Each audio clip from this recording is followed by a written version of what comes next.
Boa noite. Acho que me assustei um pouquinho, está meio alto, né? O pessoal fica ansioso aqui no meu canto esquerdo, os adolescentes podem descer. Isso. Com ordem, como sempre acontece. E se alguém está sem lugar aí, ficou sem cadeira, agora esvaziou um bom pedaço aqui na frente. Nós estamos na nossa série Orações Perigosas, como vocês também viram no videozinho. E essa semana, preparando o assunto de hoje à noite, eu me dei conta e tinha olhado para a série, a gente trabalha ela com bastante antecedência sempre, de que das 4 orações perigosas que nós tratamos, apenas a primeira semana, as frases, as sentenças que a gente trouxe, não estavam na oração que Jesus ensina para os seus discípulos. A gente às vezes deixa o Pai Nosso um pouquinho de lado e ele também pode muito facilmente virar apenas uma reza, como se diz no popular, que a gente vai repetindo sem pensar a respeito. Eu já disse isso em outros momentos, quando em algum sepultamento, por exemplo, eu tenho que me policiar para quando eu começo a oração, qualquer oração, que eu não comece dizendo para Deus, chamando Deus de Pai, porque se eu começar a oração dizendo Pai, a galera vem atrás com o Pai Nosso, fica no automático. Os discípulos pedem para Jesus ensinar a eles a respeito de oração, capítulo 11 de Lucas. E Jesus ensina o Pai Nosso como um modelo simples de uma oração que a gente pode aprender e a partir dela a gente é convidado a desenvolver nossa própria oração, a nossa conversa com Deus. Mas as 3 orações perigosas, das 4, 3, estão dentro dessa oração que Jesus nos ensinou como discípulos. O assunto de hoje à noite é Tua é a glória. Mateus capítulo 6, essa é a frase final a frase não aparece no Evangelho de Lucas, quando fala da oração, só aparece no Evangelho de Mateus, mas é a frase final do Pai Nosso, pois Teu é o reino, Teu é o poder, e Tua é a glória. Glória significa honra, fama que se alcança por alguma virtude, por um talento, por um grande feito, por características excepcionais que alguém tem. No dia a dia, a gente nem usa muito essa palavra, preparando a mensagem, também conversando com o Heitor, um dia que a gente estava voltando para casa, eu disse, Heitor, explica para mim o que é glória. E ele tentou, e ele chegou perto, ou ele disse, o que ele falou, dizia respeito à glória. Mas é uma dessas palavras que a gente repete, e ela aparece, a maioria das vezes, para nós, só no ambiente de culto. Não é uma palavra que a gente usa no dia a dia e a gente vai perdendo o sentido amplo dela. É uma palavra, então, que significa honra, que é a fama que alguém alcança por algo que fez, por virtude, e mesmo que não seja uma palavra que a gente use no nosso dia a dia com tanta frequência. Na Bíblia, ela aparece em todos os livros que nós temos na Bíblia. Ela vai fazer menção às coisas que Deus é e faz, mas disso a gente fala daqui um pouquinho. A palavra glória no Antigo Testamento tem 2 significados. A palavra hebraica é kabot ou kavod. Ela não significa originalmente glória. E isso para mim foi uma surpresa. E a gente na faculdade de teologia ainda é obrigado a estudar hebraico e grego. Mas eu não lembro de que essa palavra kabot tinha sido explicada para mim com o primeiro significado dela. E preparando a mensagem eu me deparei com essa ideia e disse, mas por quê? Como dessa palavra que originalmente significa fazer peso, fazer força sobre alguma coisa, como essa palavra passa a ser usada para fazer um combo, para reunir todos os atributos de Deus numa tentativa de dizer, Deus é isso. Glória de Deus reúne todas as virtudes, tudo que Deus é, tudo que Deus fez, e coloca isso numa única palavra para falar dele. Como essa palavra se transforma no vocabulário desse jeito? Para dar um exemplo só de onde essa palavra é usada para expressar isso de peso, de pressão que alguém faz sobre outra coisa. Êxodo capítulo 17 fala de uma das batalhas dos israelitas, dos judeus, na tomada da terra, na saída do cativeiro egípcio, e eles vão tomando a terra, e tem uma batalha que Josué é o general do exército, Moisés está numa colina, numa elevação, e enquanto a batalha está acontecendo, Moisés está lá com as mãos levantadas, abençoando o exército. E lá pelas tantas, eu imagino que a batalha demorou um pouquinho mais do que eles tinham planejado, e Moisés começa a sentir a mão dele baixando. Ele cansa, e Ur e Arão ficam de escoras embaixo da mão dele para que a batalha seja ganha. A palavra que aparece ali quando a mão de Moisés está fazendo força para baixo é kavod. E na minha limitação agora, eu fiquei pensando então como essa palavra se transforma em glória. E eu não estou dizendo que eu estou certo com essa interpretação, certo? Mas eu fiquei imaginando isso. Deus que vem da eternidade, começa a exercer força naquilo que Ele criou. Começa a exercer poder, no melhor sentido da palavra, sobre tudo aquilo que Ele criou.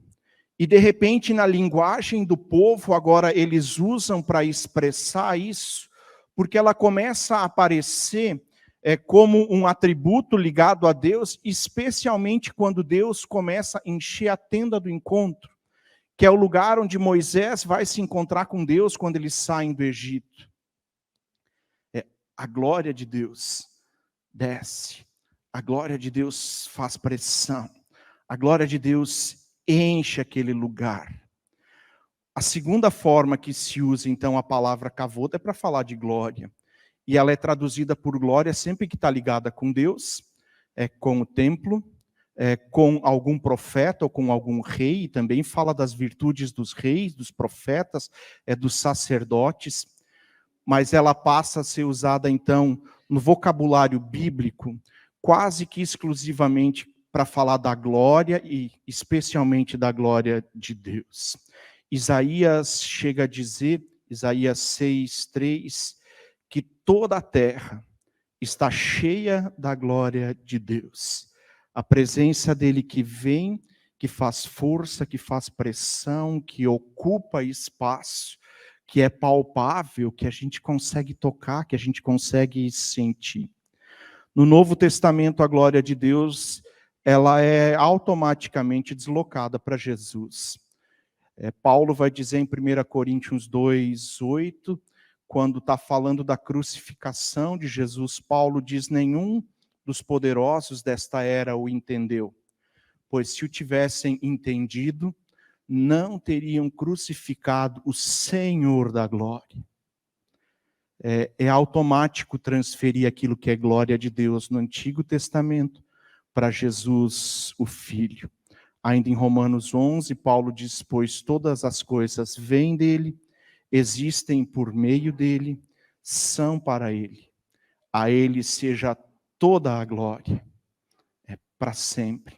A ele seja toda a glória para sempre. John Piper, ele tenta traduzir essa palavra glória de Deus, ou esse termo, e ele diz assim: na Bíblia o termo glória de Deus geralmente se refere ao esplendor visível ou à beleza moral da perfeição multiforme de Deus.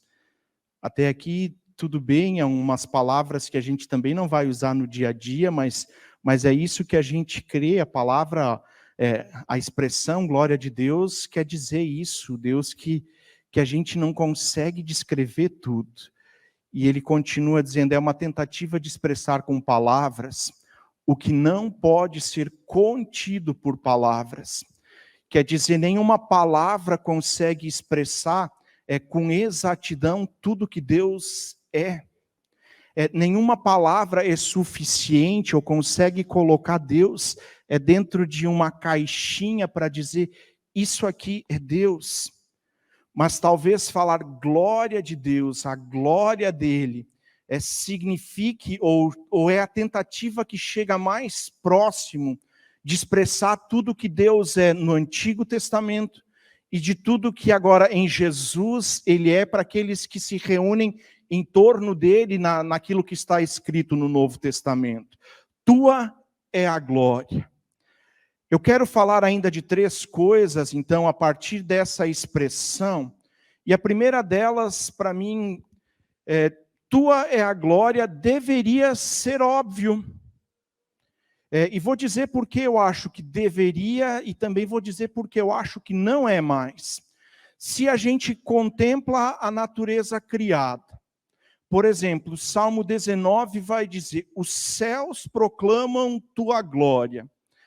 Eu acho que foi essa semana ainda, eu estava saindo com o Heitor à noite para alguma coisa, e a gente deu a volta na ponte para acessar a Adélia Fischer, e quando eu olho para o lado, a lua minguante aparecendo quase na altura do carro aqui. E eu olho para aquilo e digo, que perfeição é isso? Ou quando a gente consegue sair desse tumulto urbano, desse excesso de luzes, e chega num lugar onde tem menos luz, e a gente olha para o céu e consegue perceber todas as estrelas. Os céus proclamam tua glória. Se contemplamos a natureza criada, se observamos a vida, vida é um mistério, não é? Como pode que, de repente, da união de um óvulo e de um espermatozoide, surge você e surjo eu? É mistério isso. Se recebemos algum milagre, quando a gente pede por alguma coisa, ou mesmo sem pedir, Deus faz alguma coisa mudando aquilo que nos afligia. Se temos algum interesse genuíno em Deus e na sua palavra, em qualquer uma dessas situações, se ela é nossa, se ela é de outra pessoa, a conclusão óbvia deveria ser, tua é a glória. O problema é que nem sempre isso acontece. E talvez também não aconteça com a gente, mesmo com todas essas coisas. Mesmo que a gente olhe para a natureza e diga que belo é isso. Mesmo que a gente experimente pequenos milagres, mesmo que a gente já tenha pensado na vida e como a gente se torna o que a gente é, mesmo se a gente já tenha lido com interesse algumas páginas da Bíblia, de repente não é assim conosco, mas de maneira geral não é mais óbvio, porque Deus já faz tempo está sendo deslocado para a periferia das nossas vidas. Deus não é mais a razão da existência para nós seres humanos desse tempo. Deus não é mais importante nas decisões que a gente vai tomando. Deus não é mais consultado sobre valores e maneira que a gente vive. E é claro, eu estou generalizando isso, talvez não seja assim, contigo particularmente. Mas Deus está sendo colocado de lado. Nossa geração, a Graziella e eu falávamos isso essa semana ainda, nossa geração, embora nossos pais não fossem da igreja, quando nós nascemos, crescemos, eles nominalmente estavam inscritos numa igreja, mas não participavam dela e nada disso. Mas os valores com os quais nós fomos criados nos fazem pensar em alguém que está acima de nós, que rege todas as coisas, e ainda que eu não me relacione com ele, eu acredito que ele existe. Não é mais tão comum isso. A gente está vivendo um tempo onde Deus está na periferia, quando ainda admitimos a sua existência. E eu fico pensando se a palavra glória significa as duas coisas ainda hoje, se nós não percebermos esse Deus que nos visita com virtude e com bondade, em algum momento ele vem com a sua glória no primeiro sentido da palavra. E vem trazendo peso. E a Bíblia também nos fala disso, que em algum momento da história, Jesus volta e vai separar ovelhas dos cabritos. Deus está sendo colocado na periferia e o ser humano está sendo colocado no centro de tudo isso. Não é mais óbvio, porque a gente vive um certo humanismo, uma ilusão, achando que nós, seres humanos, pelas nossas potencialidades, podemos ser bons o suficientes para merecer as coisas, nós podemos ser bons o suficientes para fazer todas as coisas funcionar.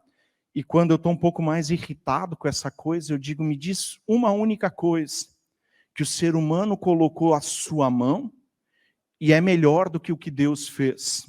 Só um, me dá só um exemplo. E a pessoa pensa, é difícil a gente achar alguma coisa que a gente pode dizer, isso aqui é mérito nosso. É difícil reconhecer que Deus age em todas as coisas, que tudo existe por razão dele, em função dele e para ele. O ser humano do nosso tempo tem uma tendência para dizer, toda a glória é minha. Eu mereci, eu tenho as virtudes. O ser humano do Antigo Testamento, em suas idas e vindas com Deus, conseguia olhar para ele e dizer, a glória é tua. Salmo 115, versículo 1, o salmista diz, não a nós, Senhor, nenhuma glória para nós, mas sim ao teu nome, por teu amor e por tua fidelidade. Segunda coisa, tua é a glória, e chegar nessa conclusão é libertador, é transformador para a gente. A gente não precisa mais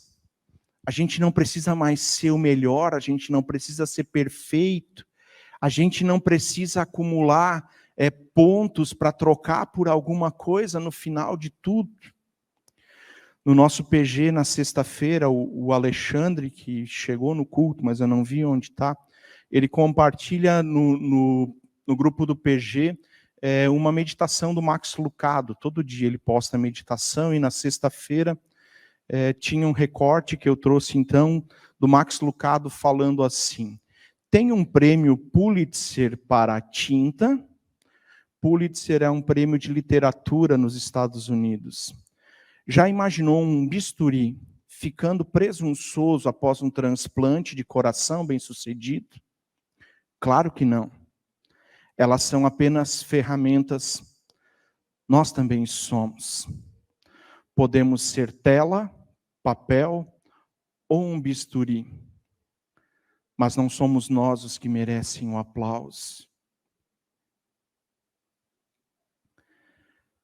Paulo vai dizer em Filipenses que ele tinha razão para se orgulhar do que ele era, mas ele abre mão disso para dizer, dependo de Deus. Filipenses capítulo 3, versículos 4 e seguintes, vão nos dizer assim, partezinha final do versículo 4, se alguém pensa que tem razões para confiar na carne, eu ainda mais, circuncidado no 8º dia de vida, pertencente ao povo de Israel, a tribo de Benjamim, verdadeiro hebreu, quanto à lei fariseu, quanto ao zelo perseguidor da igreja, quanto à justiça que há na lei, irrepreensível. Paulo apresenta suas credenciais, e dizendo isso, ele está dizendo, me comparem com qualquer outro. Vocês podem achar alguém igual a mim, mas melhor vocês não vão achar. Tudo que a religiosidade judaica pedia, eu fiz. Ou foi feito a mim. 8º dia ele foi circuncidado, padrão para todos os meninos judeus. Ele era de uma tribo das que ficou fiéis até o final. Ele foi educado, e isso ele não diz aqui, aos pés de Gamaliel em Jerusalém. Ele era um mestre da lei. Paulo foi criado e educado para ocupar a vaga no Sinédrio, para ser um dos grandes da sua época. E ele diz mais do que isso. Eu me destacava tanto entre os nossos, que eu fui um dos que perseguia a igreja por zelo da minha religiosidade. E agora ele começa a dizer que isso não faz sentido. Mas o que para mim era lucro, passei a considerar como perda por causa de Cristo. Mais do que isso, considero tudo como perda, comparado com a suprema grandeza do conhecimento de Cristo Jesus, meu Senhor, por quem perdi todas as coisas, e eu as considero como esterco. Melhor tradução da palavra grega era, não vou dizer. Eu as considero como esterco para poder ganhar a Cristo e ser encontrado nele, e não tendo a minha própria justiça que procede da lei. Paulo está dizendo, eu podia trazer todas as luzes para mim e dizer, me contemplem, vejam a coleção de virtudes que eu adquiri ao longo da vida. Mas ele diz, eu prefiro descartar tudo isso, eu preferi descartar tudo isso, porque eu conheci alguém que me liberta disso e não faz de mim alguém que precisa toda a glória para si, mas ao contrário disso. Ele entende de quem é a glória. Ele entende o que aconteceu na cruz. Ele continua e ele vai dizendo agora, quero conhecer a Cristo, versículo 10, o poder da sua ressurreição e participar dos seus sofrimentos, tornando-me como ele em sua morte. Paulo está dizendo, eu quero ser só o bisturi, eu quero ser a caneta, a tinta, ou quem sabe o papel, eu quero ser alguma coisa dessa obra. Mas eu não sou mais do que isso. Irmãos, 13. Não pense o que eu mesmo tenha alcançado, mas uma coisa faço, esquecendo-me das coisas que ficaram para trás e avançando para as que estão adiante de mim, prossigo para o alvo. Ainda que a gente faça algo de bom, não precisamos ou não devemos trazer o foco para nós. É libertador quando a gente pode dizer, não sou eu. Se tem algo que eu fiz, eu devo isso àquele que é bem maior do que eu. De manhã eu citei Johann Sebastian Bach. Não é o meu gênero de música preferido, mas eu sei quem é Bach. Bach viveu 1685 a 1750 e de manhã ele dispensa mais comentários, porque o pessoal da manhã é mais da música clássica. E no final do culto, ainda conversando com o Magnus e com o maestro Genival, eles me disseram mais algumas outras coisas que eu nem sabia, nem tinha descoberto isso. Eu lembrei que o Bach sempre terminava as suas obras com 3 letras, S, D e G. E eu fui de novo rever essa história e descobri um pouquinho mais. Bach é o maior músico de todos os tempos. De manhã eu disse que ele era um dos 5, o Magnus me corrigiu. Tá, Magnus, mas Beethoven? Não, Beethoven dizia que Bach era o melhor, que não tem comparação com ele. Era o melhor músico. E ele começava as suas obras com 2 letras. Ele colocava 2 J's antes de começar a escrever as peças, a partitura das suas músicas. E os dois J's significavam Jesus Juva, Jesus me ajuda. E era assim que ele começava a escrever as peças dele. E a gente pensa, bom, ele escreveu então durante esse tempo, um músico, talvez ele escreveu umas 50 músicas durante a sua vida, pelo menos eu pensava um número assim. E o Magnus me disse que ele tem 200 CDs com a coletânea das obras de Bach. Se 200 CDs, esse cara viveu só para música. Ele nunca deixou de ser o pianista da igreja dele. E toda semana, de acordo com a mensagem que ia ser pregada, ele preparava uma cantata. Não, ele não pegava da internet, juntava, ensaiava as vozes. Ele escrevia a cantata. E o Magnus disse, é surpreendente a simplicidade dessas coisas. Mas por que, Magnus? Porque ele era pastor, ele era músico numa comunidade pequena. Ele não tinha bons músicos à disposição. Era o mais simples possível. Claro, ele tem obras clássicas que são eternas. Ele terminava suas obras com a sigla SDG. Só lhe deu glória. O cara que foi o maior músico que já pisou na face da terra. Ele não comprou jatinho. Não vou entrar nessa também. Já deu 8 horas. Ele não quer a glória para ele. O maestro Roberto Mitsuka, que é regente da Orquestra Sinfônica Brasileira, também da Orquestra do Estado de São Paulo, falando de Bach, ele disse assim: Bach representa a perfeição como músico e compositor. Sua genialidade somente pode ser comparada a de Shakespeare, Newton e Einstein. Ao ouvir a sua obra, percebemos quanto somos pequenos. É manifestação clara da glória de Deus. A gente poderia pegar outros expoentes em algumas áreas que fizeram de maneira parecida. Poderiam trazer para si, mas preferiram dizer, não a mim, mas a ti toda a glória. Terceira e última coisa. É a razão da nossa existência, declararmos que a glória é do nosso Senhor e Deus. Nós fomos criados para o louvor da sua glória, Efésios capítulo 1 fala isso.